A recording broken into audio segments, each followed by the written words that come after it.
Hey everyone, we're back with another week of Find Your Film. We have some really interesting movies to cover this week. And before we get, what we should do is I'm going to, I do this every week for our YouTube channel. I say to myself, I'm going to change my name, and it's always bleeping Greg Srizavasti. And look who we have here, my co-host Eric Holmes for our YouTube channel. He is calling himself Walter Paisley for this week. Hello, Eric Holmes. How are you? It's actually the name's Walter, but I'm doing very well. Thank you for asking, Gray. How are you doing? I'm doing great. Here's the thing: a big running, not a running joke, but a running truth as part of our podcast is Eric Holmes really has a tendency to correct me, and that's very, very good. I think that adds a lot of flavor. No. Greg, What are you saying? That's wrong. I correct sorry. you. I see. Okay. Yeah, I also wanted to correct you in this saying that I never correct you. Okay. I have been corrected thrice already, and we're not even. But not by me, because I never correct you. But go on. Okay, I am now an emotional mess. We are with Vicious Bruce, aka Bruce Perky, our other co-host. Our better is Bruce Perky. Vicious Bruce. I'm gonna tell you, this last week for you, has it been a great week for movie watching? Because I think you've been on our Cinematics Facebook group. You've been really, really high on a lot of movies. You sound like me for a weird way. In a second. You sound Yes. Yeah. Yeah, I've had a really good week of watching movies. It's been fun. Like 2 movies I've shared with my son. It's been so good. So, You've been like the hype man on our Cinematics Facebook group. You're telling people to see this movie and you really love it. And you're usually cynical and usually you do takedowns. What happened? Don't worry. I'll be back next week. I'm sure there's some hipster bullshit I can make fun of next week. So, I know that'll be very good.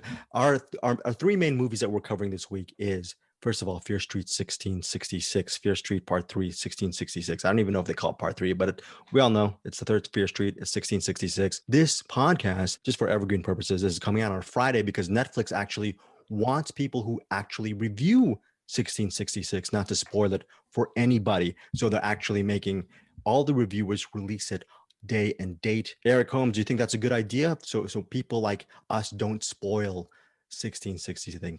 Yes, yeah. And I would also say for our show, we should tread very carefully because there's some parts in there that I think that surprised me that I think would be best if we just didn't talk about it. Okay, I think in general, Eric Holmes, because you correct me so much, you should just tread carefully, just down the road. Very, very, I'm right, Bruce, or are you on Eric's side? What do you say? Do you think he could tread it wherever he wants to? I think he can say whatever he wants as long as we just don't talk about the aliens in Part 3 of. Oh, fuck! Damn it! I shouldn't have mentioned the alien invasion. Okay, I'm sorry, guys. You weren't supposed to talk about that. You weren't supposed to talk about the fact that Freddy Krueger shows up. Oh, damn it! No. What about Robert Shaw getting eaten by the shark? Is that? Stop it! Oh no! Okay, I'm gonna stop. So that's 1666, Fear Street, Third Street. Hopefully, third installment, final installment of the Fear Street trilogy. Hopefully, all 3 of us love it. We're also covering a Nicolas Cage film called P.I.G. Pig. Bruce Perky, last week Eric Holmes was telling me about poker, having a poker face and how to tell what kind of hand you have, and he actually read me the right way last week. You have a tell this week. Can you tell our listeners regarding Pig? How many times did you see Pig? Twice. I watched Pig twice. Okay, Eric, you're a smart man. If Bruce Perky has seen a movie twice, does that mean he really loves it? That means he hates it a lot, and he wanted to make sure that he got everything. He wanted to take notes on all the things that bugged him, so he could make sure that he gets them all out. Eric Holmes was I'm pretty sure I'm way off on that, by the way. Eric Holmes was a great poker player last week, and suddenly he became Ed Norton from Rounders suddenly on this week. But I'm assuming Bruce Perky really loves P.I.G. Pig, and we're going to get to that as well. And then last but not least, Bruce and I, we covered this movie called How It Ends. It's a movie, Eric, this movie was made in Los Angeles. It was made during the time of the pandemic a year ago. Okay, I guess in many ways we're still in the midst of it. We're post-pandemic right now, but I don't want to rain down this movie parade with variants and stuff. I'm not going to do that. We're going to be a happy pod, but How It Ends, shot in the pandemic in LA, should be an interesting talk with me and Bruce to see whether we both love this movie. So those are our 3 main movies this week. And before we get to it, Eric Holmes, we need to say a couple of thanks. A couple of thanks to Mr. Russo. Can you just tell our listeners if they haven't already, what can they also listen to in our feed regarding director Joe Russo? What else? Well, you can listen to the interview with Joe Russo in our feed if that's what you're talking about. That's Which what I'm talking, he was very kind to come on, and he was awesome to have on. And he was just I'm trying to think of all the nice things I can say about him, but there's not enough room in this podcast, so I'll just have to continue saying it in podcasts from here to come. But I loved having Joe Russo on. It was a lot of fun. He was very open, which was also great. And it's exactly what you want out of a guest that shows up on your show, to be as involved as he is. And yeah, I can't thank him enough. Well, Eric, you and I hogged a lot of that interview with Joe Russo, but you know what? It's not the quantity of questions you ask; it's the quality. Bruce Purkey comes in with a right cross and an uppercut, body blow, interesting punch, not a nice punch, creative punch to Joe Russo. He asked a really interesting question about a possible the darkness of the op-hair nightmare, which I thought was pretty cool. Bruce, you had some plot alternatives and everything like that. Did you find that movie, even as a TV movie, sort of interesting with all the flourishes it had? I went crazy for that movie. Oh yeah, it was really interesting, and I think that I didn't want to ask him too much about it because I'm sure he has to kind of tread the line too. But I really was interested in like what is kind of required and what is not required when you're making a Lifetime movie. And I wonder how much he had to kind of stay within certain constrictions. And I felt like there was a little bit going on there, but he was really cool either way. I mean, it was a lot of fun. And he had a Halloween 3 Season of the Witch shirt. So, I mean, how can you possibly go wrong? And Bruce definitely immediately sniffed that shirt out. He really enjoyed it. He complimented Joe Russo on the shirt. Speaking of really interesting conversations, Bruce, can you tell our listeners what can they expect in the future? We're going to get to Spartacus in a second, but also your talk regarding Billy Jack. That's coming up soon, right? Well, I think that's Eric's baby, so I think he should be able to promote it a little bit more than me, but it was a lot of fun. I'll let Eric say what that was all about. Well, for any of the listeners who watch a little movie called Groupers, you may have noticed one of the best characters in that movie was Hank, played by one Travis Stanberry. And he came through town, it was a month or two ago, and I brought him to Entertain Mart. And, we talk about all that, but he chose, instead of giving him the card, instead of giving him a gift card, I was just like, well, let's just go to Entertain Mart, and then I'll buy you a movie, and then when you watch it, hit us back and we'll talk about it. And he chose Billy Jack, and that's what we did. And I will throw this out to any listeners. If you come through Colorado Springs, hit me up on either the Facebook or the Twitter saying, hey, Eric, would you like to take me to Entertain Mart? And I will say, yes, Twitter or Facebook follower, I will take you to Entertain Mart and pick out a movie. And then you too can come on the show and talk about your spoils. And I would say if you think that you have no interest in Billy Jack, you might want to listen to it because it was a lot of fun. Even if you don't think you like Billy Jack, I think you might have fun listening to it. So, okay. So you guys, was this the first time both of you have seen Billy Jack, or you guys have both seen Billy Jack quite a bit before? Kind of, I was kind of like familiar, but not too like I seen bits and pieces, but I think this was the first time I saw it like front to back. Probably the first time I'd seen it since TV in the late 70s. So it's been a long time. Yeah. Okay. Spoiler alert, should I watch it? Would I like it? I think you would appreciate it more than you would like it, if that makes sense. Okay. That you would probably be like, this movie's not like and we talk about it, but the movie's heavily flawed. But I think there's a lot in it that you would kind of take away from it. It's like, oh, I didn't know they did that in movies back then. Okay, cool. So that is an upcoming Billy Jack episode, which will be part of our podcast feed. Also, Anderson Cowan, my co-host in Cinematics, is probably not my friend anymore because I've had this Spartacus and Lolita podcast that we recorded almost 2 weeks ago that I haven't even put up yet. So we're going to put up a Spartacus and Lolita, aka Stanley Kubrick Director Spotlight, in the next couple of days. So you're going to get a lot of good stuff on our podcast feed. But as everyone likes to say, or most people who actually live in the moment, let's stay in the moment and let's start with our featured movies this week. The first one is Fear Street Part 3, 1666. Again, it opens Friday, July 16th on Netflix. It is streaming. I'm going to read the plot synopsis of this. Is very quick. It's a teaser. Witness the epic conclusion of a 300-year nightmare. Fear Street Part 3, 1666, the final chapter of Netflix's epic summer movie event, premieres Friday. That's really all I really want to say. And maybe one more little sentence. And this is actually part of Netflix's synopsis because we don't want to spoil certain things. The origins of Sarah Fier's curse are finally revealed as history comes full circle on a night that changes the lives of Shadysiders forever. Now, that's fair enough. Okay. We're going into this review assuming you've seen both the first two Fear Streets, and Fear Street 3, we're left with sort of a kind of a time travel body possession situation. With Fear Street Part 3, we are in 1666. We are actually in the body. The character is in the body of Sarah Fier, and we actually understand and we actually follow Sarah Fier's journey into, well, is she a witch or is she not? Why is Shadysiders? What is the origins of the curse, essentially? And that is what Fear Street Part 3 is about.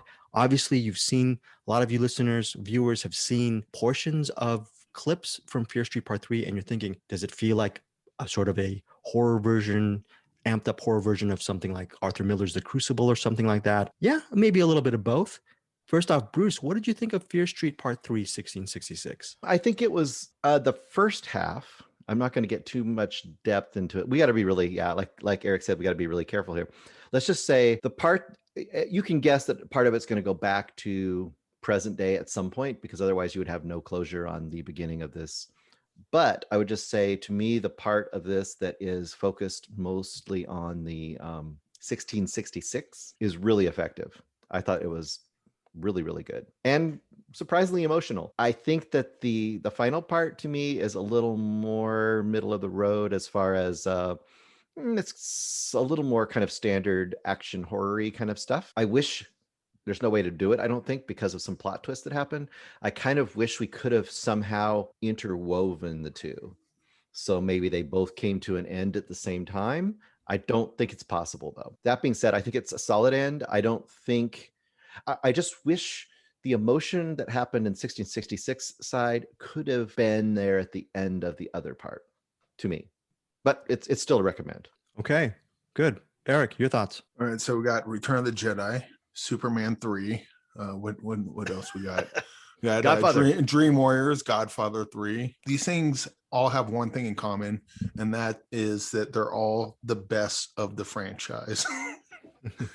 And I was digging the Fear Streets, and I was really hoping it would stick the landing into this.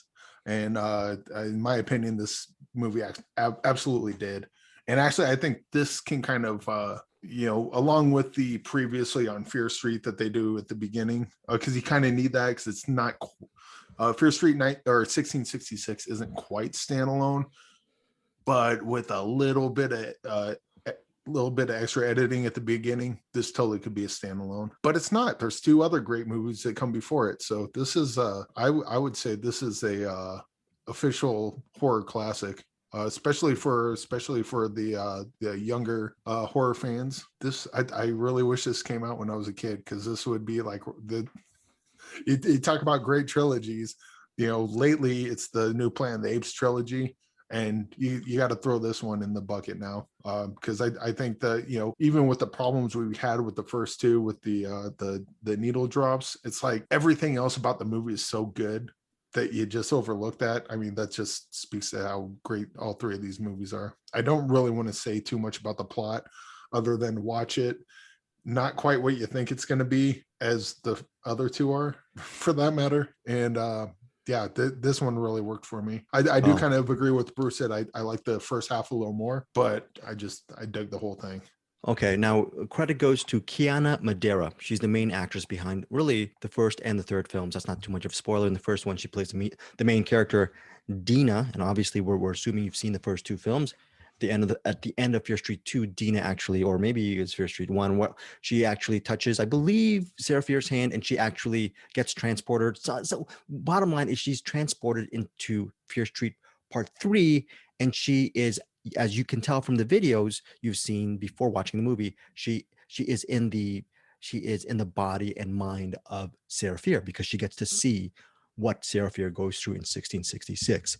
Bruce Perky has a very valid point regarding 1666. It is so powerful for at least half the movie that it's hard. It is a bit of a look. I'll be honest. It's a bit of a come down when they have to go back and pretty much solve everything, regarding the curse, the Shady Siders, this versus the Sunnyvalers, the serial killers, solve all that mystery. But you know what? To that point, and Bruce actually answered his own query. It would be too complex to try to interweave these stories together. And it's an inevitable situation that Lee Janiak has to actually deal with, because 1666 is pretty much, in my opinion, the best part of the entire trilogy. You're taken back several hundred years.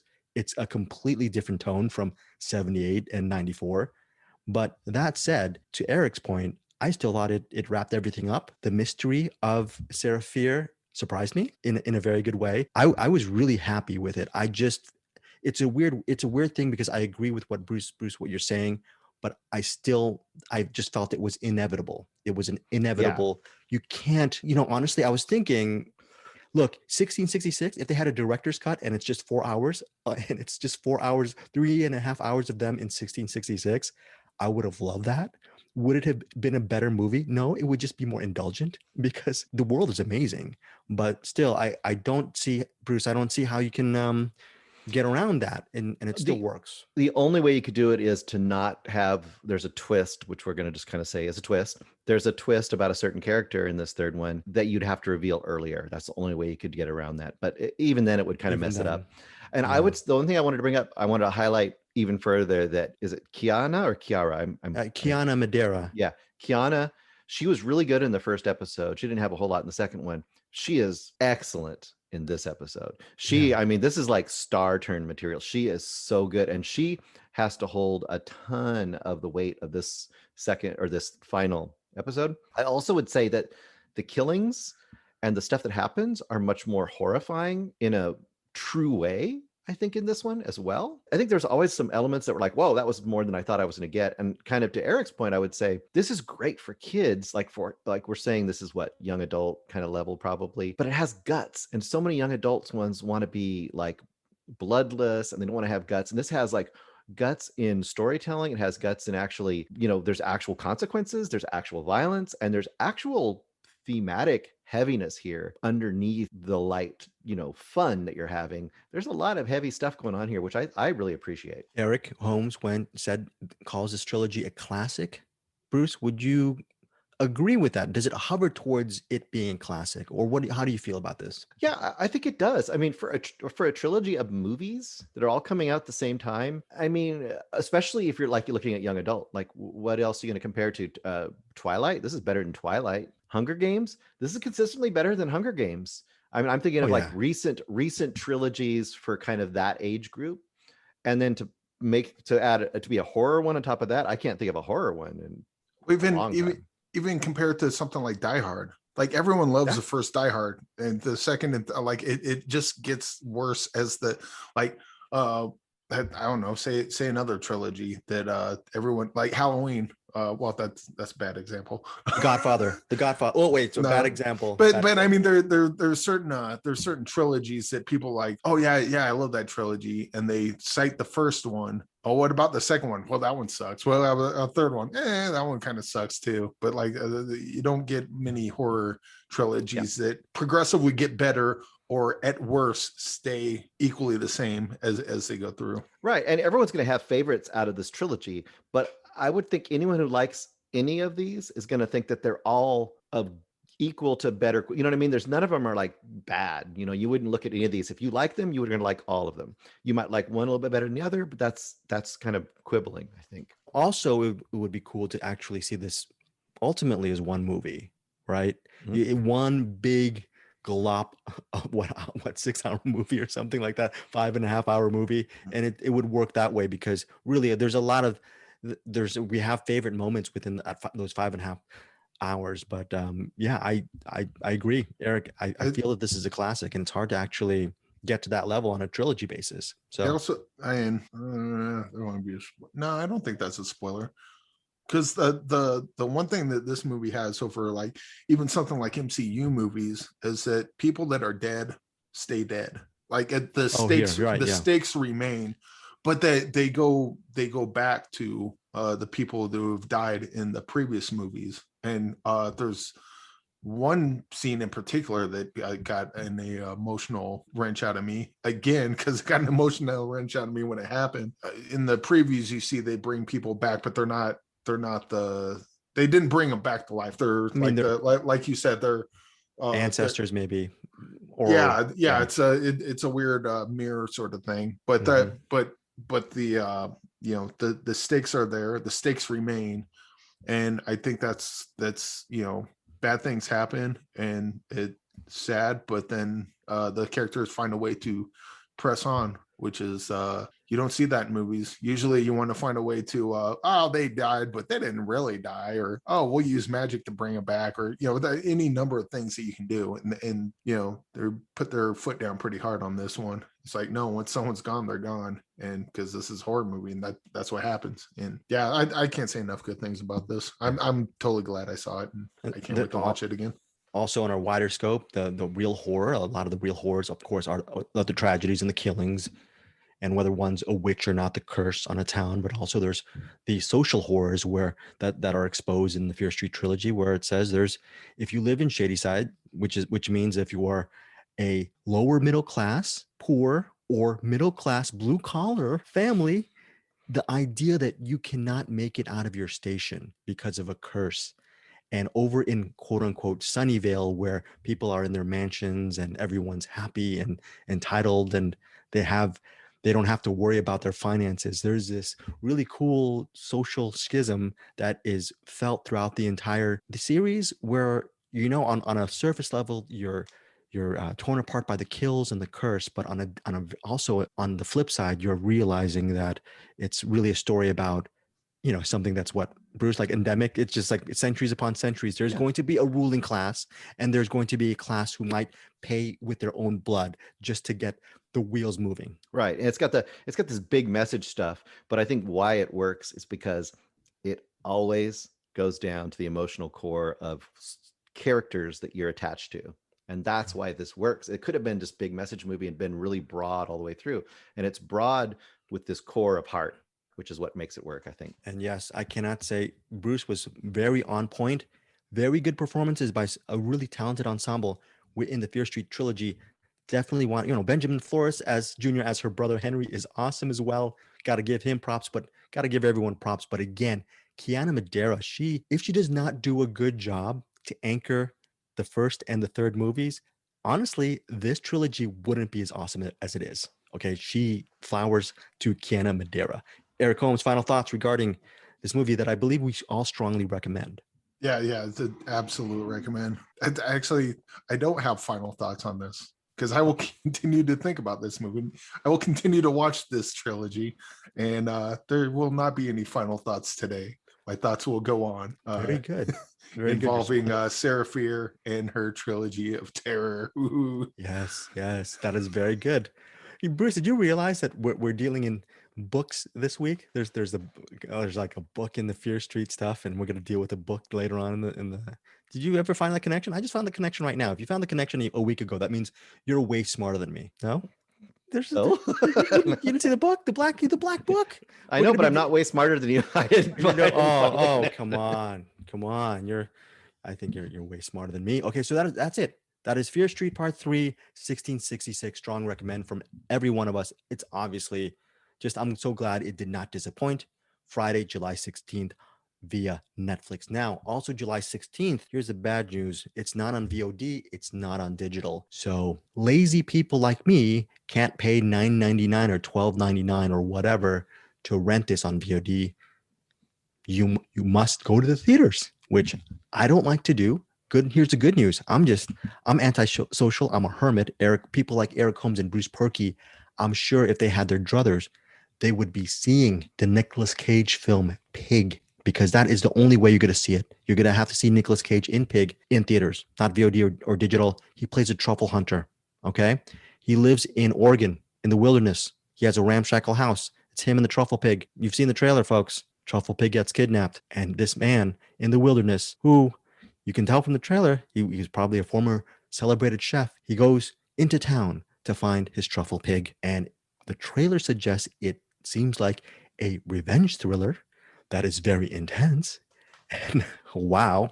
And if it's a Nicolas Cage film, you're thinking, ooh, kind of like, who knows, might be sort of a Death Wish kind of situation with him going. And he looks very menacing or very quiet. And who knows, I mean, he might put a hatchet to some people because the people who kidnapped the truffle pig could be one of those movies. Maybe not. I don't know how much we want to give away. Eric Holmes, how much do we want to give away regarding the Nicolas Cage film Pig? I'm going to let you be the judge and jury behind that. I did not watch the trailer before watching the movie. All I knew about it was the poster of Nicolas Cage. It said Pig on it. I'm like, yep, that's a movie I want to watch. And then I heard on Cinematics, Greg Ewan Anderson talking about it, and he said it was about a truffle hunter. I'm like, okay, that makes sense. Like, and he loses his pig. I'm like, okay, I think I get what this movie is. And then I put the movie on, and it starts off, and I'm like, yeah, this is kind of the movie I was expecting. And then he goes out into the city to look for his pig, and there's a underground fight club that only features chefs for some reason. I don't remember that scene. Bruce, did you remember that scene? Yeah, he goes in the place, and the guy's just like punching him. He's just like, I'm here for my pig, and then it kind of became Taken with the Pig. Taken with a Pig. Okay. This movie is fucking nuts, and then it kind of like the weird thing is like it didn't get weird. I guess it became a completely different movie than what I was expecting. And then it took a bit to kind of get, which is weird that I would be blindsided by a Nick Cage movie being weird. That's just me being an idiot, I guess. But once I got into the groove of it, I kind of liked it. There was a bit Ratatouille bit at the end that was a bit odd. I didn't care for that too much, but overall, yeah, this was this movie just this movie just like cold cocked me. I was like, just what? Okay, and then this is the movie we're watching. I kind of want to watch it a couple more times because okay, so or at least one more time. So now that I know what it is, then I can kind of actually watch it for what the movie's trying to say rather than just constantly being blindsided by what's going on now. Or maybe that was the point. I don't know. Well, you cold cocked you in a good way, or cold cocked you because you were numb from the first viewing experience and you really don't have a recommend or not regarding Pig. Oh no, this is a recommend. This is absolutely a recommend. I'm just saying it just it took the rug out from under me, or whatever other cliche I'm not thinking of at the time that I could use for this. But yeah. Okay, Bruce. I was just expecting like Gunda, but with Nicolas Cage in it. That's kind of what I was thinking this was going to be. But or like maybe something like Joe would probably. Is that the Joe? Right, exactly. David Gordon Green. Yeah. Yeah. Very good one. Yeah. I was expecting it to be something like this, and this is more akin to like Taken, or as you said, Death Wish. Which not exactly what I was expecting from something like this. I'm gonna get to you in a second, Bruce. I'm just gonna give a quick thing on Pig. I wasn't blind. It's weird. I had a different read, Eric. I wasn't blindsided. I was mesmerized from the second with all the twists and turns. And you know what? It knocked me out because probably in the 500 plus Nicolas Cage films out there, this is probably the most emotionally resonant film of his that I have seen by a mile. I'm thinking even Moonstruck, even something as awesome as Moonstruck. This movie really, to me, was a very profound, sublime, enriching film and I don't want to give too much away. Bruce, I'm going to let you do whatever you want with this, but if you are going through, listeners or viewers, if you're going through any kind of tragedy in your life, I would honestly, in a weird way, recommend you see Pig, because we mentioned Death Wish and Taken and maybe even Fight Club, but there are notes to this movie. Eric alludes to Ratatouille. There are notes to this movie that may floor you or cold cock you like it did with Eric, but some of you might be just really profoundly moved by Pig. Bruce, your take. Yeah, I adore this movie. I love this movie. I sunk into it pretty quickly. I didn't have a lot of preconceptions, and once I got into it, I was like, okay, this is not crazy Nick Cage. I guess the biggest warning I would give people is this is not a fast movie. This is not a crazy movie. This is not a loud movie. This is a very subtle movie, and it's a subtle performance by Nick Cage, which that might be weird for people to believe exists. Although if you've seen some of his older works, you know that he can do that. This is definitely I think his best performance in, I don't know, 20 years. I don't know, maybe longer. Maybe not my favorite. I might still like Mandy a teeny bit more, but they're just so different. They're almost uncomparable. I think this is a pretty profound movie. I think it's nearly a perfect movie, except the Fight Club stuff, it throws me a little bit compared to everything else. And the ending dinner, I'm going to say a dinner scene towards the end confused me at first. But when I finally discovered what's happening in that dinner scene, it is perfect. It's actually perfect. It's what had to happen in that moment. I think that honestly, that sequence is probably my favorite sequence of this year. I'm thinking. I'm trying to think. There's a few. I just want to talk about the thing I really like is there's moments that are just subtle, and Cage really acts so well with in such a little way. You're expecting him to do these big broad things, and he does things like there's a scene where he's just sitting with a kid on a back porch of a house, which is fantastic. Yeah. There's little things too, like in a lot of ways, I think this is almost more like a Western. This is like a Western where some guy's been, like sitting out in the woods forever, and he's finally coming into town, that kind of thing. Like there's a moment right where the very beginning where he walks into a diner and he says, I forget her name. He says, is Grace here? And they're like, Grace has been dead for 10 years. And he's like, oh. And he's like, can I use your phone? And they're like, are you going to buy anything? And he says, no. And just little, like very simple. Very straightforward. The way he does it, it just lets you know so much about his character and about what's going on and just the way he interacts with the world. And that continues to grow throughout the movie. And by the time you get to a middle section, there's a middle scene in a very ritzy restaurant. And he looks like he's been living on the street for 20 years. Oh. And he walks and he's sitting in this fancy schmancy restaurant. And that scene, it's about a 10-minute scene, is one of the best scenes I've seen in years. It is spectacularly good. You trumped me on that. Actually, that is a better scene than that I thought. Yeah, that is a great scene. It's not more emotional, but it is spectacular because you have I'm not going to say exactly how it turns, but let's just say it starts out with him and you essentially like you're looking at this rich restaurant where it's like, oh, here's this homeless like dude, they're going to kick him out, and this hoity-toity chef, and by the end of that scene it is an entirely different dynamic. Eric Holmes mentioned a mirror in Fear Street. And actually what's interesting, that mirror is actually that scene. It feels like you're looking at a mirror. Some people may feel like they're looking at a mirror regarding the scene that Bruce is talking about. Very amazing. Eric, you're going to say? No. Oh, no, you're good? Okay, no, are you a little bit surprised at how much me and Bruce are just completely gaga over this movie? No, I think a lot of this must have went over my head. And again, like this movie just completely blindsided me anyway. So a lot of the time I'm just watching this movie going, I'm just trying to catch up to I basically spent the whole movie trying to catch up to it. And so I definitely need to rewatch this one. Can we call out Alex Wolff too? Because the whole idea is that this is a buddy movie. That we haven't even talked about that. In a sense, this is a buddy movie with Alex Wolff. And Alex Wolff, well, his whole character goes on he has an arc as well, but he's Alex Wolff is Bruce. Alex Wolff plays Amir. Amir is if Nicholas is Rob in the movie, the truffle hunter, Amir is the pretty rich, well-to-do businessman who actually buys the truffles from Rob to get a little bit of clout in the area. So he's actually a mover and a shaker, and he actually depends on Rob and especially that truffle pig for a great big deal of his business. The movie also stars Adam Arkin as Darius. Darius plays the father, the controlling and rich and very powerful father of Amir.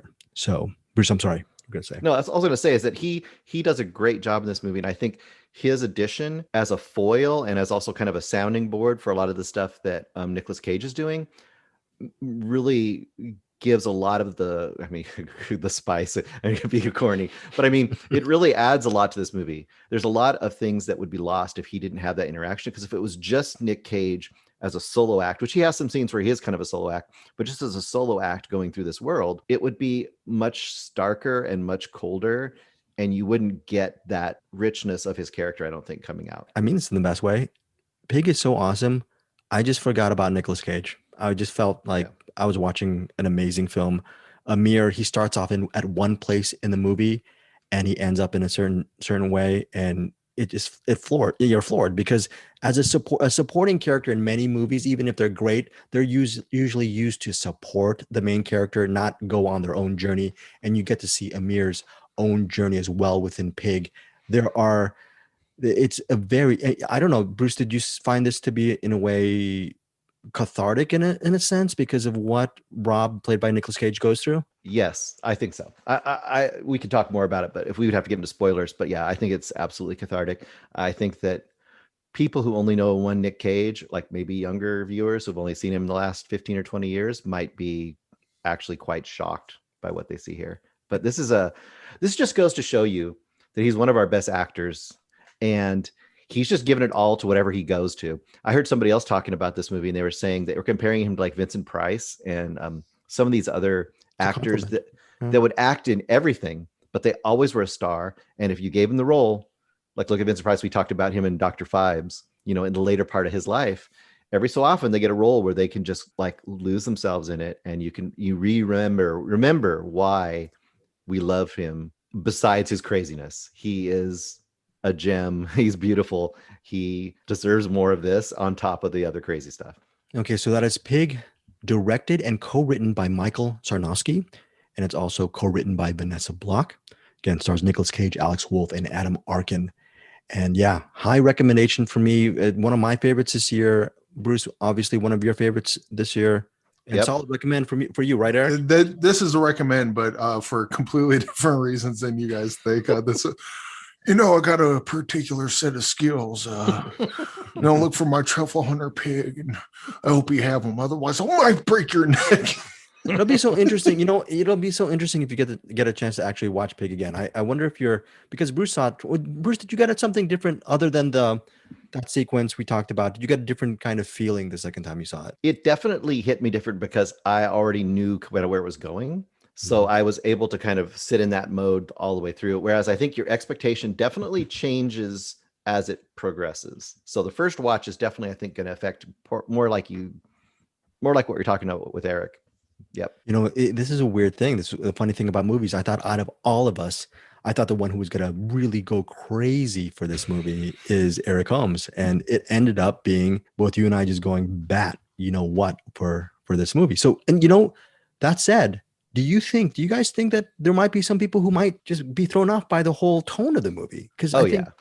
Okay. Well, what again, I didn't watch the trailer. So did the trailer kind of show that it goes outside of the forest area where he hunts for truffles? Yeah, it shows. It looks like sort of a subtle noir where he's going into town. Okay, then I would say if people see the trailer, then they probably. I having not seen it, but I mean, I would guess that they'd be a little more primed for it if that's fair. Yeah, just it's something that surprised you, which is interesting. I mean, it's cool to have movies that surprise people. Yeah, and hey, I'm not at all mad about it. Because sometimes when you're watching a movie and you think it's going to go one way, and then it just takes a turn, you're like, "Whoa, wait, all right." We're awake now. What's going on? I'm awake right now. You know what happened? You know what happened right now? I'm not going to edit this. I'm looking at how it ends. Bruce, I'm not doing my job. You know when it opens? It opens in select theaters July 20th. When is July 20th? Is that next week? Next week. It's next week. Listeners, hey, you know what? Here's the big twist in Fear Street. No twist on Fear Street. No, when I'm not going to talk about the twist in Pig. Here's the twist. Well, maybe it's not a twist. It's just part of the way the world works. We weren't supposed to review this till next week. No, Eric. No, not just that. Greg's an idiot. Greg. No, you're not. No, you're not. Wow, how it ends. We're not going to review it this week because I'm sorry, listeners. If you're not looking at our listeners who are on our podcast, please go to our YouTube. Bruce Porky is throwing dagger eyes at me, and he wants me to be he wants me to be the Asian Jared Leto in Fight Club right now. He wants a Tyler Durden me all over the place because I made him watch how it ends this week when he could have been watching. You know what? He could have been and he's stabbing me with a pen. He could have been watching so many other movies. We're gonna get to how it ends next week. That means wow, yeah, July 20th. I just googled it. You know what? Eric, why don't you? You know what? You should be on top of me. I'm there. I mean, that's you an should be on innuendo. top of Greg. You should be on top of my irresponsibility. That's Greg. I would love to be on top of you. Thank you so much. Thank you so much. Well, July 20th. That gives Eric Holmes. That gives you. Look, here's a teaser. Bruce Berkey, I'm gonna let you be the judge. Do we make Eric Holmes see how it ends for next week, or do we? Yes. Yeah. Watch it. Okay. Very good. Here, I'm gonna sell it without saying what it's like. Okay, I'm gonna oversell it. Imagine Miracle Mile. I'm sold. Written by a young Woody Allen, but not as creepy. You had me, then you lost me with the Woody Allen. Well, just stay with the Miracle Mile stuff. We apologize. Even if Woody Allen was not a pedophile, I just don't. I'm gonna have to have Greg sell me on the Woody Allen thing sometime. How we got to pull him into the world of Giallo. Like I know, Greg, you like the Woody Allens, and he just never worked for me. But maybe you could kind of pull me into that world a bit and make me see what I'm missing. Well, there's I'm gonna say this because I said this to the director of How It Ends during my interview. I tried to go Charlie Rose on him, and I said, Mr. Ween, his name's Daryl Ween. He's a co-director of How It Ends. He goes, well, your movie mentions Bob Dylan in How It Ends, and if I recall, there's a song called My Back Pages from Bob Dylan where he sings, I was so much older then, I'm younger than that now. So that's how I preface the question. And ultimately that question leads into me asking him about exploring one's inner child in How It Ends. So imagine Miracle Mile, maybe without, I don't know. Maybe it might have explosions, but it's Miracle Mile meets exploring your inner psyche and inner child with a little bit of comedy. You guys keep selling me when you say Miracle Mile, and then you keep talking.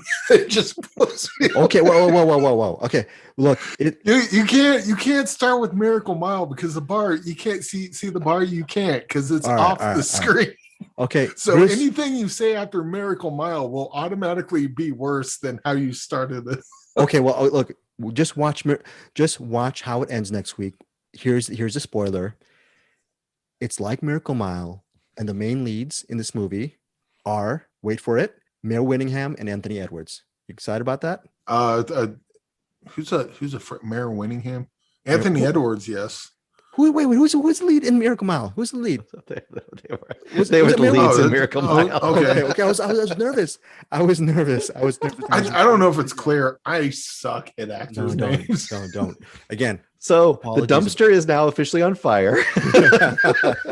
Okay, so that is How It Ends. We're going to be talking about How It Ends next week. I have an interview with Daryl Ween as well. Quick question. Since we're already off the rails, I got to know, have we ever gotten off the rails quite this much, even to the point where we can't review a movie this week? And then you're trying to sell me on failing to sell you on a movie that we can't review right now until next week that you may not like. So by the way, folks, I think it's somewhere in our feed. We actually, when we were Movie Mainland, we actually did a spoilerific review and discussion of Miracle Mile. We love Miracle Mile. So definitely before you even watch Miracle Mile, I mean, How It Ends, just listeners, watch Miracle Mile. Yes, Eric. I was thinking, since we're already off the rails and fuck it, but we should if we can, we should pull some of those old Movie Mainline things and maybe put like clips or whatever somewhere. Yeah. That'd be fun. That'd be a fun thing to do. I gotta redig up some of that Miracle Mile stuff that we did. That was really cool. Yeah. Now, you know what's gonna put us back on track? You know what's gonna happen? Miracle Mile. Let's talk about Miracle Mile. No, we gotta go right back on track. We gotta go with the steady Eddie of the group, Bruce Berkey. He's in town. He's right now. He wants to have some vicious fun. Yes, vicious fun. Let's hear about this. This great title, by the way. Great name, moniker. So Vicious Fun is on Shudder. It's from, I think it's like 2020, but it's this year. You know how that works. We all know how it works. Directed by Cody Callahan. Now, this had been on Shudder for a week or two, and I kept kind of seeing the poster. It didn't really say much to me. I didn't know what it was. I went and checked it out. So the basic idea is this. You have this character named Joel, and this takes place in the 80s. So This would be a really good companion piece to Fear Street if you want to kind of stay in that 80s mode. It doesn't have all the needle drops, but they do kind of a synthy Carpenter-y sort of, score. So it kind of gets you in that mood. And this is equally fun, but I would say maybe more in the vein of like a Fright Night kind of a thing, in that you have this doofusy character named Joel, played by Evan Marsh, and he's a writer for a Fangoria-like magazine. And he's the loser, right? He pines for his roommate. She comes home after a date with some other guy, and he's just like, has no game. He goes to, and the boyfriend is like a Camaro or whatever, and he drives off, and he's got the popped collar, the usual 80s kind of stereotype asshole blonde rich guy that gets the women. And he's like so upset that he follows the guy because he's gonna try to figure out, like, how can I get the game this guy's got. Goes to the bar, gets drunk because he's so sad, falls asleep in the bathroom of the bar, wakes up, the bar's been locked down for the night because it's closed, only to discover that there's sort of a support group / club going on there. There's a circle of chairs.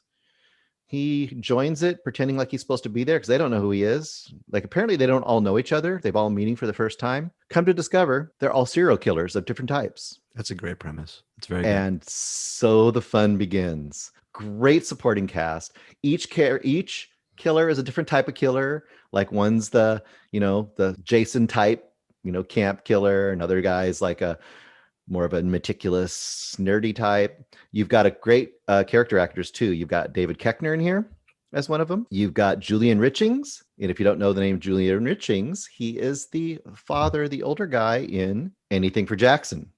Okay. So this is just a ton of fun. This is the epitome of what you want from a fun throwback kind of horror with an interesting concept that really pays off. Is it grisly, bloody, any of that kind of stuff? It's bloody, but it's also funny, but it has the balance. So basically the idea, he's there and he's like, I've got to fit in or they're going to know that I'm an outsider and I'm going to be dead. Yeah.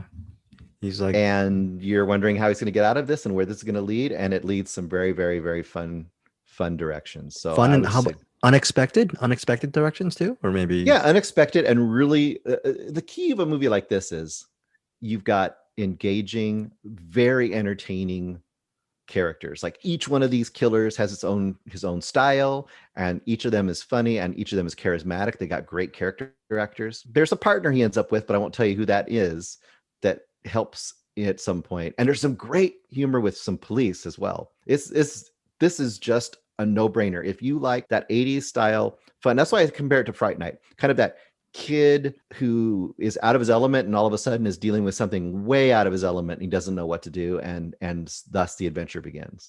Were you audibly laughing just during the entire movie? Oh yeah, this is great, and the killings are great. The humor is really good, especially for horror fans. This is such a Saturday night, Friday night. Your friends are over, and not friends are over, we're going to make fun of it. Friends are over, we're going to have a great time. We're going to have pizza and beer and just enjoy the hell out of this. That is Vicious Fun, currently streaming on Shudder. And this is a huge, strong recommendation, Bruce, yep. Huh? Mm-hmm. Okay. This came out of nowhere. I had no expectation this would be that good. I thought it'll be okay, whatever. Let's see what this is. And I just loved it. Well, Bruce, me being a horrible human being, I believe in I believe in such words as sacrilege. So how does Vicious Fun, does it almost reach the stratospheric heights of, I'm sorry, PG, Psycho Gorman? That's you're talking holy grail creme right de la there. creme there. You don't have the great creatures that Psycho Gorman has. And Psycho Gorman is just, Psycho Gorman is pushing top 5 of the year. You're going to be a hard time getting there. Okay, but so that's not a discredit to that. That's just me being an idiot. It's still very, very good. Yes. It's like saying, that's not a 10. It's like a 9.5. Oh, well, then I don't want to see it. Yes, that's exactly right. Eric, are you tantalized? You're probably tantalized to see Vicious Fun more than how it ends, right? You keep saying Miracle Mile with how it ends, though. Yeah, and I'm telling Anthony Edwards and Mare Winningham, they're the main characters. So that is Bruce's first recommend. And you know what? We have a couple more recommend this week because How It Ends actually begins on July 20th, not July 13th, like I mistook it for. Eric, what is your first recommendation for this app? Well, I'll let you pick. I got two. I got a newer one and I got an older one. So, well, we all know, listeners know how much you I don't know, I don't know how to even say this. They know your feelings regarding the MCU. So yes. let's and maybe comic books in general. I'm sure there are comic book films that you love. Let's start with something that you really enjoyed as far as so yeah, it's been no secret, and I don't hate comic book movies. They just said, especially lately, they've all just kind of been the same, and like everyone flips out over them. And I'm like, yeah, that was fine. Watch the Zack Snyder's Justice League. Yeah, that was pretty. Well, it was so much better than the did you say it's pretty good? Did you just okay? I absolutely hated Endgame. Hate Endgame with a passion. Okay. Hate Winter Soldier with a passion. I don't know what people see in those movies, but like Infinity War was good. The Spider-Mans are good. Okay. But I actually seen a superhero movie I actually love, and it's called Shazam. Look, that looks like a kiddie movie to me. Or am I wrong on this? It kind of is. It's basically a superhero version of Big. This movie really works for me, and I suppose I can say this because the movie's been out for a while, and this is I'm not turning anyone onto this movie. I'm sure it's almost pointless of me talking about it, as I'm sure everyone listening to this is like, yeah, Eric, we've already been there and back 12 times. But there was a scene where Billy Batson finds his mom. And the whole time he's like, my mom lost me and she wasn't able to find me. And that's why I'm where I am right now. And then he finally finds out where his mom is. And his mom, like, he goes to like even hug his mom. He finds out pretty quickly that his mom was like, yeah, that was no accident. I saw that you were with the cops and you were probably safe. So I just went the other way. I was like, oh, damn. And he's like, yeah, okay. Well, yeah, you weren't ready to be a mom then. I guess I understand. Well, I'm going to leave now. And he goes to give her a hug and then she backs away from him. I'm like, holy fucking crap. I cannot believe this movie is going. And the movie's fun, but it's moments like that they put into the movie that's like, I'm not feeling emotion because the trailer said that I should feel something for something like that. This is a movie where the emotion is earned, the laughs are earned, and everything in this movie is earned. I think this is probably one of the best superhero movies in a long time, and it wasn't one I expected to love as much as I did. But yeah, I fucking adore Shazam.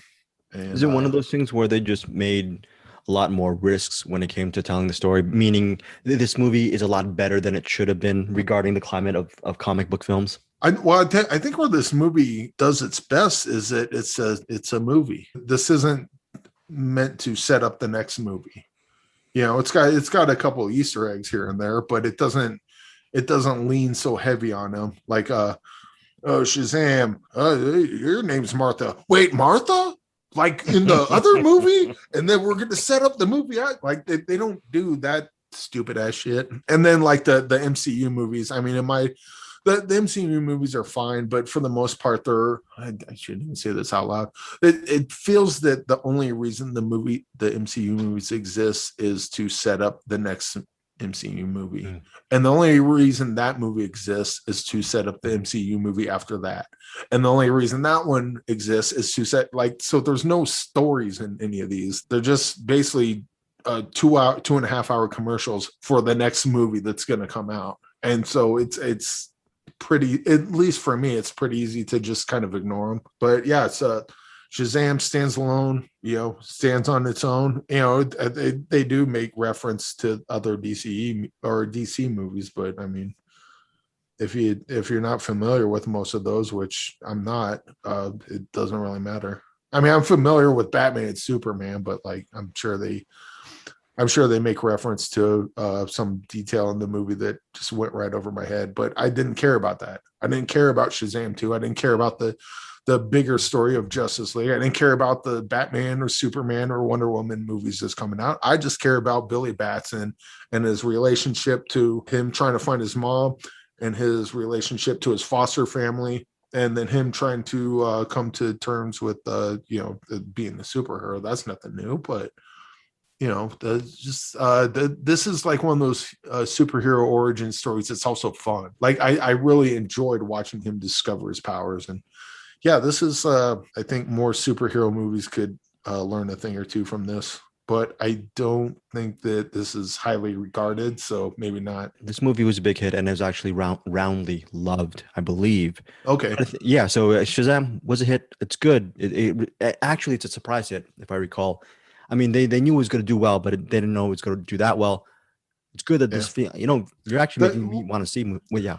Well, because like I hear everyone talk about Winter Soldier and Endgame and Zack Snyder's Justice League and Wonder Woman. Like even Wonder Woman was pretty good. Not 84. That movie was garbage, and don't ever watch that. But like all these movies, all these comic book movies that people hold in such high esteem, they talk about them all the time, and Shazam's just not one that I hear people ever mention. And then after watching it, I'm like, why the fuck isn't this the only one people are mentioning? Interesting. But again, I clearly have my finger on the pulse of comic book movies, as you may know, having listened to this podcast up to this point.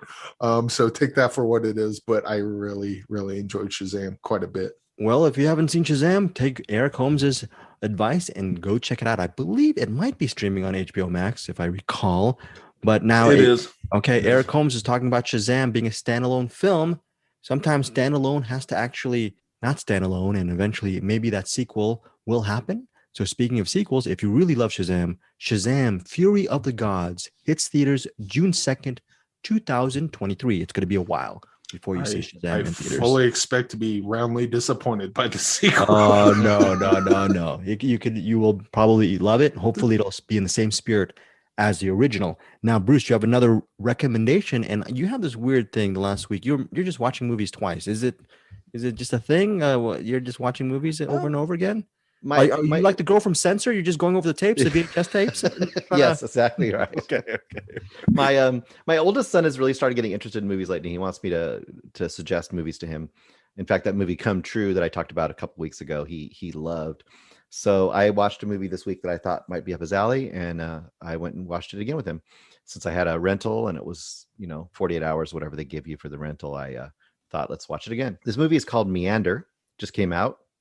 I think it just came out this week, I'm pretty sure. Directed by Mathieu Toury. It's a French director, I do believe. This has some French language and some English language, but honestly, it doesn't matter because there's hardly any speaking in the movie. You could watch this movie and not know English or French, and you could still probably understand what's going on. The main character is Lisa, played by Gaia Weiss, and she is spectacular in this movie. She is in 100% of the scenes. She's probably in every scene in this movie. And she has to hold it down, and she's spectacular. So this basically starts out with her laying in the middle of a road on a dark country road in the night, and a car is coming towards her and stops, and she gets out, and the guy says, I'll give you a ride. And she goes, okay. She gets in the car. They're driving along. He's asking her questions. They're having a little chit chat back and forth. And then on the radio comes an announcement that basically describes him and talks about someone looks like him that they're looking for because he's killed some women. And within seconds, he slams her head into the dashboard and it fades to black. She wakes up in this very strange, like illuminated, metallic, tiny room. And there's no way out of the room. And she's wearing this outfit, looks almost like a scuba suit or something. And on one of her wrists, she has this big illuminated bracelet. And it has a timer on it, like a 15-minute timer. And then a little round door opens in one wall of this room. And she has nowhere to go. So she crawls in, and it's a very, very tight tube. And she starts crawling down the tube. And the door behind her closes. And as she progresses, things change in that tube of various levels of danger and claustrophobia. This will be highly triggering if you are claustrophobic at all. A lot of people are comparing this movie to Saw. I can see why they do, but I do not compare this to Saw. I compare this to Cube.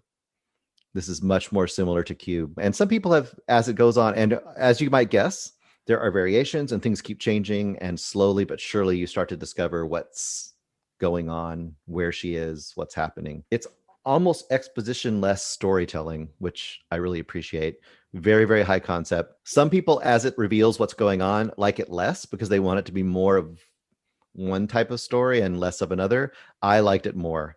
As this went on, I really, really ended up loving this movie. This is kind of I don't know how to describe it.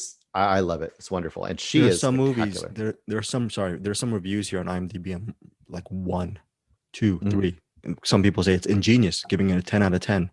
Do you see? I guess to your point, do you see the wide just reactions? Yeah, well, and I think high concept movies like this are just not for some people. Like you know what I mean? Like you pick your cubes, pick your saw, pick your what's the movie that had Ryan Reynolds where he's buried? Those kind of movies, if you're in for the concept, a lot of times you're at least open for it. But some people are like, this is boring. Nothing happens. It's all one person in this weird situation. I don't care about this. So I can understand that. For me, I love this kind of movie. And I loved where it went. And I thought it was inventive throughout.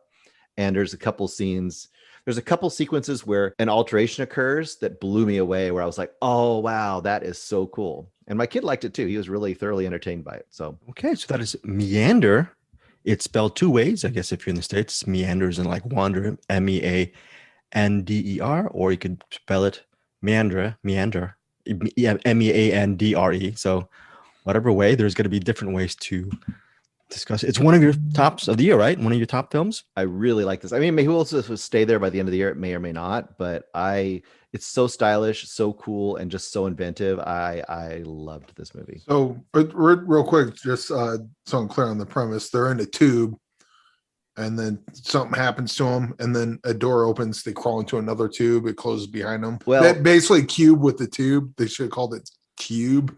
Kind of. It's always altering. So it may be, and I'm not going to tell you all the things that happen, obviously, but you might be, she has a timer. So by the end of the timer, and it doesn't tell her what's going to happen. She has to figure out what I'm supposed to do by the end of this timer or what will happen by the end of that timer. And then that timer might reset. Yeah. You're really selling me on this. It's pretty damn cool. And he didn't even have to say Miracle Mile.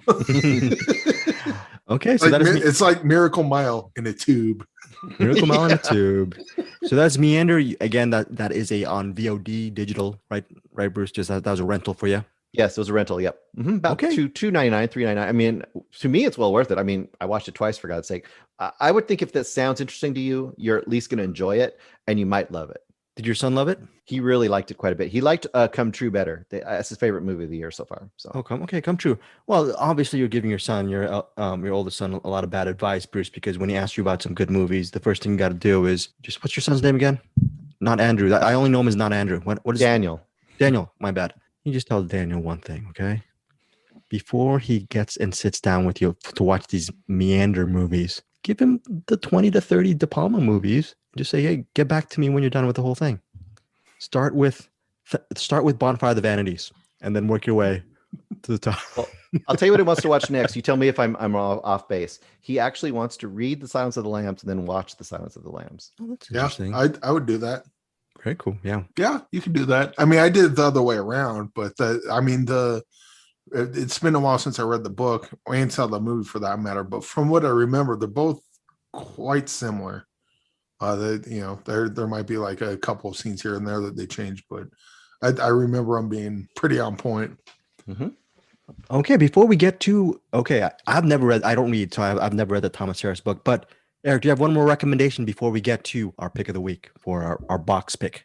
I did. And by the way, Greg, my name's not Eric. What is it? Oh, Walter Paisley. Sorry, Walter Paisley. Yes, Walter Paisley, played by the great Dick Miller in a Roger Corman movie called A Bucket of Blood. Oh, look at this. Listeners, Bucket of Blood, both Eric and Bruce surprised me. They both have the DVD. I feel left out. Yes, Bruce, but does yours say previously viewed on the bottom? No, mine says Hollywood Video, though.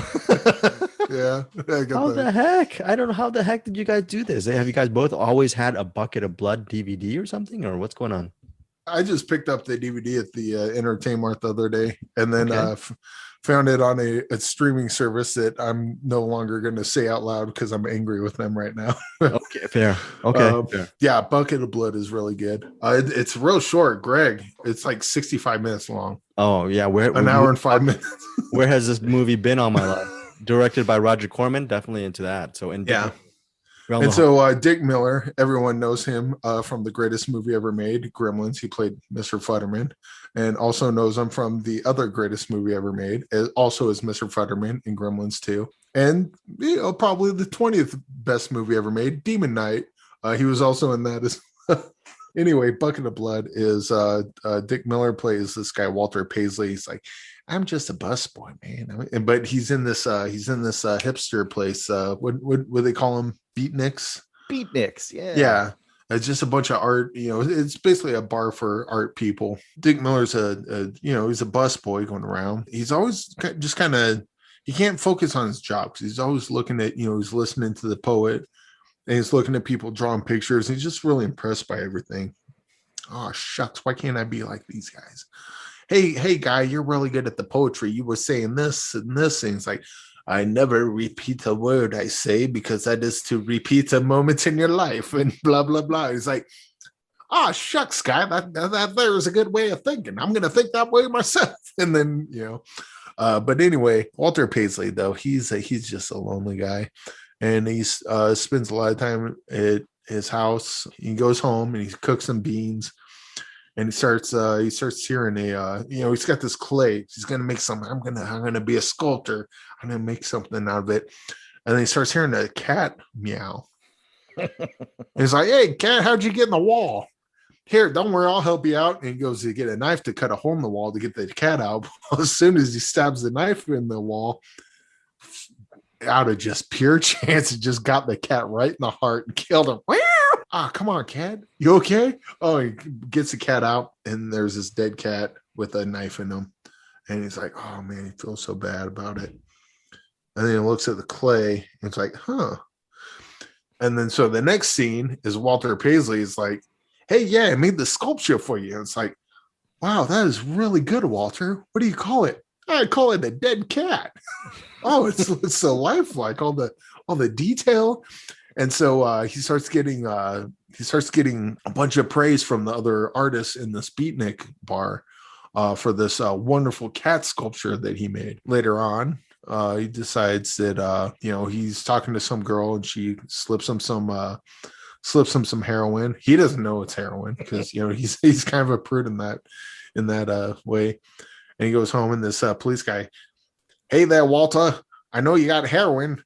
He's like, oh, is that heroin? What's that doing there? It's like, oh, you should know you had it, blah, blah, blah. Anyway, the cop pulls a gun on him. It says, you're coming with me, Walter. And then Walter freaks out and kills the cop. Oh, no, why'd you make me do that, copper? Why'd you make me do that? And then he looks at the clay, and it's like, well... And he makes this clay. So that's what he does. Now he starts killing people and basically covering them in clay, making it look like he created these very detailed clay statues. And this movie is very fun, very tight. And yeah, I totally recommend watching this. This is like a good midnight movie kind of thing. And it's just quick in and out. And you can have a lot of fun with it. And I guess this one, they used the trivia aspect of it. This was the movie they made before Little Shop of Horrors, because they got the movie done like that, and they had the extra. They already had the set. They had the extra time. They're like, "Fuck it, we're making Little Shop of Horrors next," and then they threw that together in a couple of days. I think this one's better, but yeah, check it out. How's the clay stuff look? How does the clay stuff look? Pretty cool. It looks all right. I mean, it's all black and white, so it's you can tell that it's not an actual person inside the clay, but for what it is, it doesn't look terrible.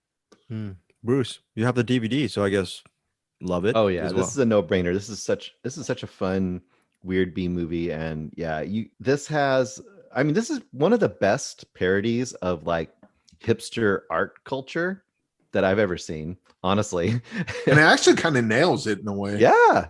And it still works. You could just replace these beatniks with, pick your super uppity artistic community. Film reviewers. There you go. And I got to say, that's a Corman thing. Not nearly as good as Superman 3. You know what's interesting? If you could put the double features of A Bucket of Blood and pair that with Velvet Buzzsaw, because I haven't seen Velvet Buzzsaw with Jake Gyllenhaal. So it's a nightmare.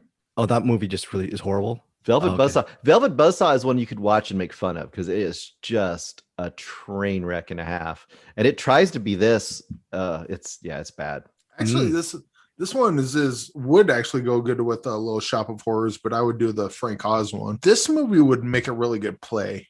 You could adapt this into a play quite easily, and I think this would be a good like if you're I don't know if you're listening to this and you have like a theater nearby, like I'd really like to adapt a movie into a play. This would probably be absolutely perfect to do just that. Okay, so that is A Bucket of Blood. As you can tell, it's available on DVD. I'm assuming it's available on streaming and rental and all that stuff. But yeah, guys, even if you're not a big Roger Corman fan, does this movie have sort of wide appeal just because it's just entertaining? I think so. I mean, again, it's an hour and 5 minutes long. It just breezes by and feels like a good Tales from the Crypt or Twilight Zone episode. You know, it's kind of one of those things. It's a high concept and it just gets in, tells its story and gets out. And the ending, oh man, the ending's really good too. I won't get into that, but I think some people might see the ending as cheesy, but I think it works pretty good. I like the story of Walter Paisley, and I kind of like to see a story with him and Seymour in a giant plant. Well, Eric, they want to turn into a sculpture. Okay, cool. Eric, you know what else works pretty good? What's that? Pete Abeda's music. Eric. Yo, Pete, drop that beat. Who's in the box? Oh, what's in the box? You lie! No! What's in the fucking box? All right, we're back with Bruce Perky's What's in the Box. Thank you so much, Pete Abeda from Middle Class Film Class. What do you got for us, Bruce Perky, for our final film to cover this week? We have The Black Book, aka Reign of Terror, from 1949, directed by Anthony Mann. Sort of suggested to us by Joe Dante. He doesn't know it, but he did. And I know you ended up watching it too, right, Greg? Yeah, but what did Dante just ended up really enjoying it? He just told people to see it or something? Is that what he said when you guys? Well, we were watching we were watching him talk about the Howling, what is it, 40th anniversary or whatever it was. He was in his room, and one of the questions somebody asked on the live stream was, "Hey, what's one of those movies behind you?" Because he's like us, a pile of movies behind him. It's just an office full of movies, DVDs and stuff. And they said, "What's one that you just watched recently, or one that you would suggest from that pile?" And he mentioned this movie. So I was like, "Oh, he just told me to put it in the box. That's what I'm going to do," and that's what I did. And he was on there with who's he on there with? He was on there with the woman from E.T. What's her name? Dee Wallace Stone. Yes, Dee Wallace Stone, because that's one of her first movies is The Howling. So yeah, we watched that, and you probably will have a lot more insight into this because it's kind of more your. Oh, really? My goodness, are you giving me credit for something I shouldn't get credit for? Reign of Terror was released in 1949. It's directed by Anthony Mann. The thing about Anthony Mann, I don't know if you knew this, Eric, is he was obviously, we talked about it. We're gonna release our Spartacus Lolita episode soon. He was the original director behind Spartacus. Yes, very good, very good. Eric Holmes is showing and flexing his Spartacus Criterion DVD, and he's flexing too. He has got good muscles with the Spartacus. Very good, very good. Flexing in and out, very good, Eric. But Anthony Mann, he is best known, even though not just being replaced from Spartacus, and he's done, I think, a couple of sword and sandal epics. He's done a couple of film noirs. Anthony Mann is best known for Westerns. And if you look at the works of, let's say, Clint Eastwood with dark Westerns like The Outlaw Josie Wales or Unforgiven, there's a dark element to it. But that dark element, in my opinion, started with the work of Anthony Mann. So Winchester 73, Bend of the River, The Naked Spur, a lot of his movies, Man of the West with Gary Cooper, has a lot of that dark undercurrents. The reason why I'm saying this is my intro to Anthony Mann has nothing to do with Reign of Terror, which is, I think it goes back to what Eric Holmes was saying regarding Pig. It totally cold cocked him and floored him, and he didn't know what to think. I had no idea what to think because this movie does not feel, from what little I knew of Anthony Mann and his Westerns, as an Anthony Mann film. So that's my preface regarding Reign of Terror, which centers on Robespierre. It's set in the French Revolution. A powerful figure in the French Revolution is desperately looking for his black book. And in that black book, there is a death list of those marked for the guillotine. Now, trying to stop by the way, Robespierre is played by, with glee, and Menace is played by Richard Basehart. And the people who are trying to stop Robespierre from exacting his reign on France is Robert Cummings, who's basically known as a comedic actor. He plays Charles in this movie, and his, I guess, former flame is Madeline, played by Arlene Dahl. Arlene Dahl was one of the screen sirens of the era. So that is the premise. It's basically them teaming up to trying to take down Robespierre. The only problem is Robespierre has a huge amount of leverage because he's a great orator. He's very charismatic, and he has an iron fist when it comes to ruling France. So Bruce, it's your movie. You went into it. Yeah, I think this is it's a lot of fun. It's not, I don't think this is gonna change your life, but I think it's a fun kind of adventure. I guess it's, if you want more French Revolution in your noir or a little more noir in your French Revolution, this is kind of a combo platter. I think it's kind of an odd movie. And this is, once again, it's where you can kind of chime in. I haven't seen this kind of combo much, where you have this kind of historical thriller mixed with this very noir-y kind of style and approach. Like, it starts out, so the basic idea is that Robespierre wants to team up with the other version of himself, similar kind of dictator type dude. Wow. And kind of, yeah, and basically Robert Cummings' character kills off this other dude and impersonates him to try to infiltrate Robespierre's inner circle and get this black book, which is basically like the hit list. And if they can expose this black book, then everyone will go against Robespierre, and the good people can run France instead of this dictator. That's kind of the idea. And there's all these twists and turns and double crosses and people. And once again, Greg, you could tell me what you thought. There's some really odd and interesting sequences in here too. There's a sequence at a roadblock with these almost Southern style French dudes trying to bargain for chickens that I thought was hilarious. And there's another scene at a farmhouse that's really good, where they're trying to hide our heroes. And it's kind of a prolonged sequence there that has some really good tension. What was your thoughts on this movie? I love this movie. I love Reign of Terror, aka, what is it called? Reign of Terror, aka the Black Book, basically known as the Reign of Reign of Terror. Here's the biggest thing: it's set in the French Revolution. Who cares?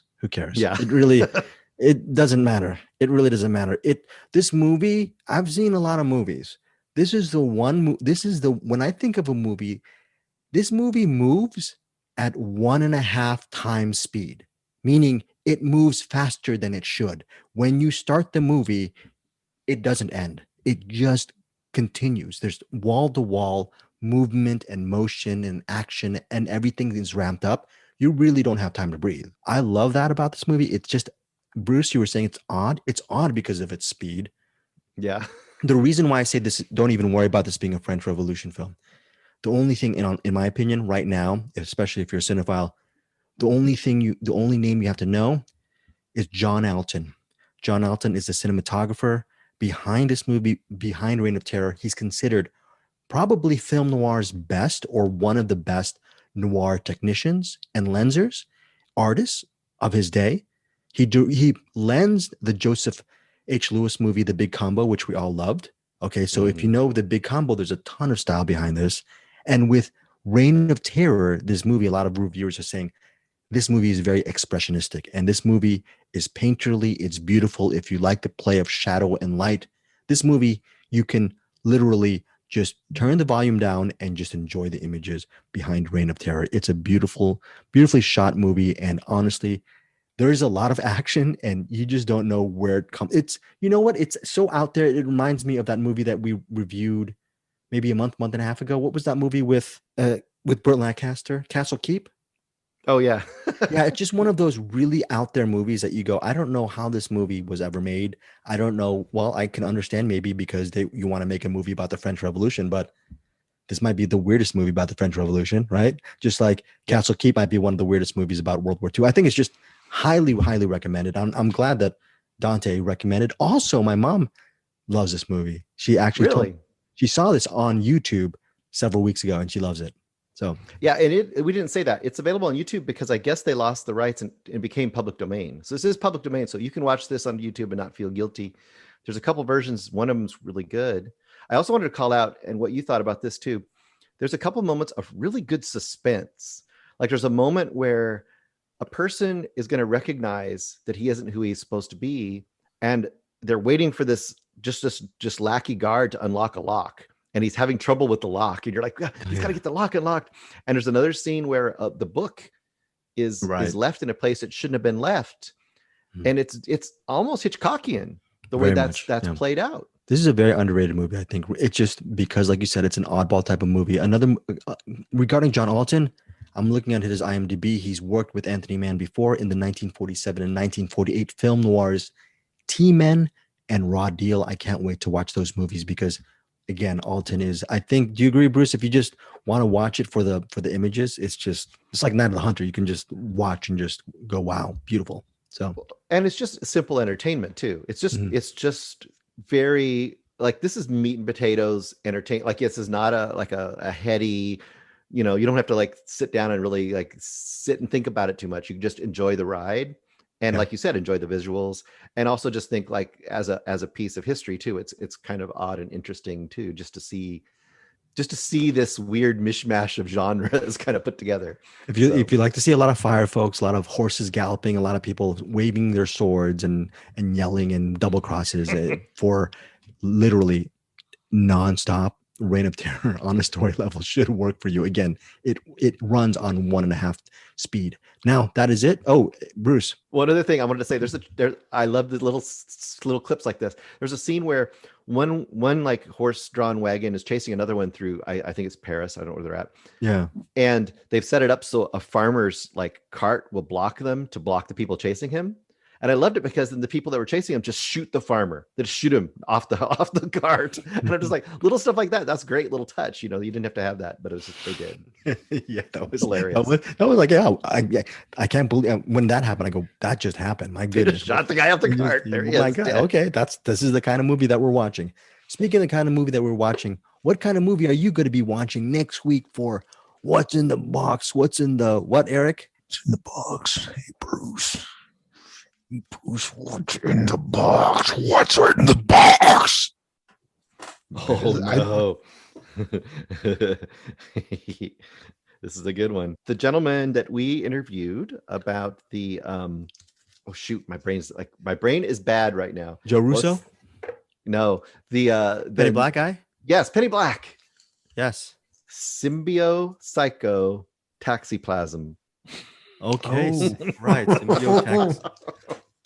Okay, listeners, by the way, if you don't see, go rent on VOD or whatever.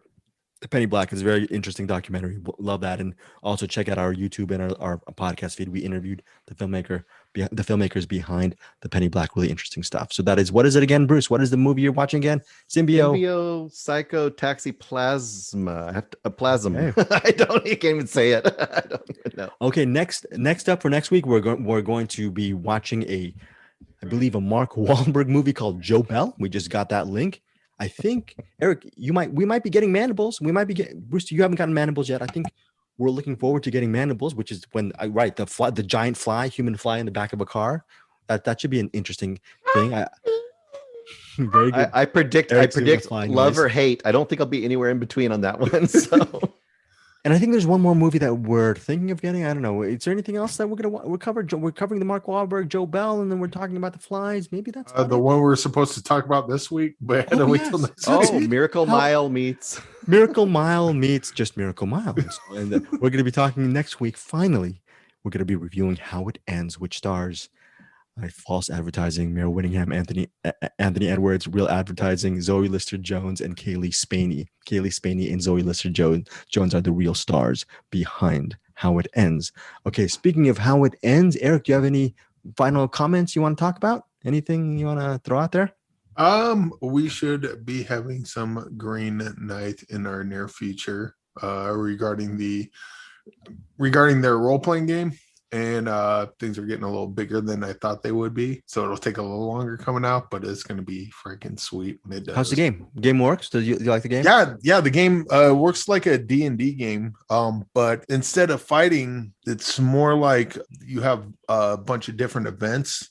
And so you're given kind of a morality challenge. You either do this or you do that. And it makes it easy to do that, but you really need to be doing this most of the time.